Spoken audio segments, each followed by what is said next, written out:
Chain store sales rose ever so slightly this past week, but marginally weak performance caused ICSC to lower its January comp store sales growth outlook to 1.5–2% up from 1 year ago.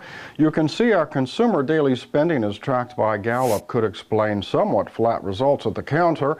The 3-day and 14-day rolling averages of daily consumer spending hasn't changed much in the U.S. from 1 year ago. With Valentine's Day coming up, though, jewelers will get a boost. NRF believes that jewelry sales will increase this year and reach $3.5 billion nationwide. That amount would just surpass what is spent on dining out. Overall, NRF says consumers will drop about $16 billion celebrating Valentine's Day. The full-year data on gold jewelry demand won't be available until mid-month. However, the World Gold Council says gold demand rose 18% for jewelry in the first 3 quarters of 2010. India led the way with a 73% jump.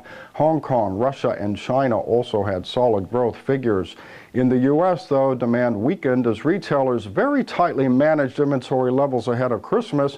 However, with Christmas sales under our belt, the council believed that high-end purchases likely offset lower sales volumes in the States for the fourth quarter. The good news, of course, was that gold jewelry demand worldwide from January through September had already surpassed the total for year 2009. As we know, gold extraction is not a pretty scene all around, but next week in London, the Fairtrade Foundation is announcing a new project specifically in time for Valentine's Day. Fairtrade activist and jeweler Greg Valerio joins on Skype phone. Greg, tell us what's happening on February 9th. Well, we have an event at the Hatton Centre in Hatton Garden. It's a morning press event. For those that aren't familiar with the London or the UK jewellery scene, Hatton Garden is one of our national centres for jewellery. And we will be announcing, launching officially, for the first time, fully certified Fairtrade Fairmined Gold as the latest product to join the portfolio of international Fairtrade products. We have a number of invited guests, most of whom will be people that will be partaking in the Fairtrade chain of custody, a few celebrities, probably a couple of models, and hopefully some champagne, although it's not necessarily going to be lots of it because it will be before midday. Oh yes, well, still much to celebrate though. Now, what about other markets? Can we expect to see the Fairmined Gold mark in the U.S. and elsewhere anytime soon? Well, that's a good question. And you certainly, I know that Canada, Transfer Canada, will be launching alongside Ireland at the same time as the UK. So that's very exciting.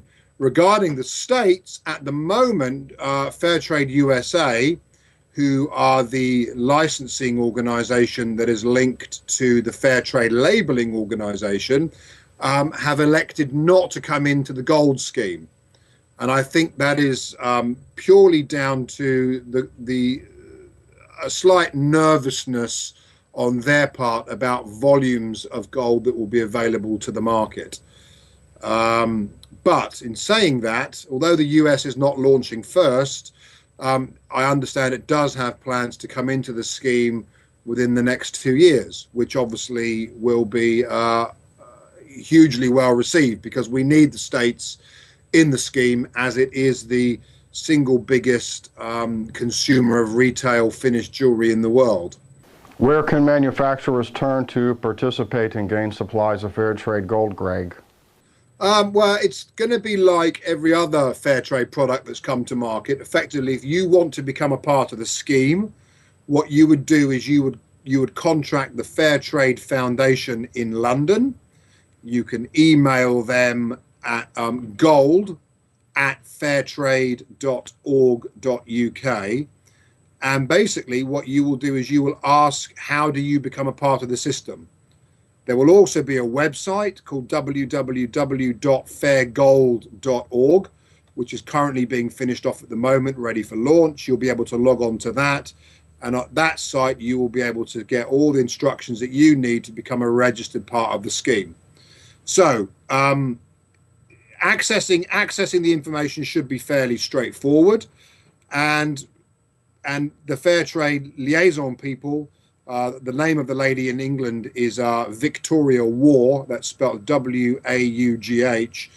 She will be able to put you in contact with people that can either sell you the gold or can introduce you to manufacturers that are handling the gold, or can introduce you to wholesalers that are selling wholesale finished product, or if you want to have a relationship directly with one of the certified miners, they will be able to do that as well. So really, wherever you are within the jewelry supply chain, by contacting the Fairtrade Foundation in London on those details that I gave you earlier, you will be able to describe who you are, what you do, where you would fit into the chain of custody, and then they will be able to help you access that supply line. Thank you for your time, Greg, and best of luck next week with the launch. Thank you. No problem at all. Good to talk. Okay, here is a look at how precious metals prices performed this past week.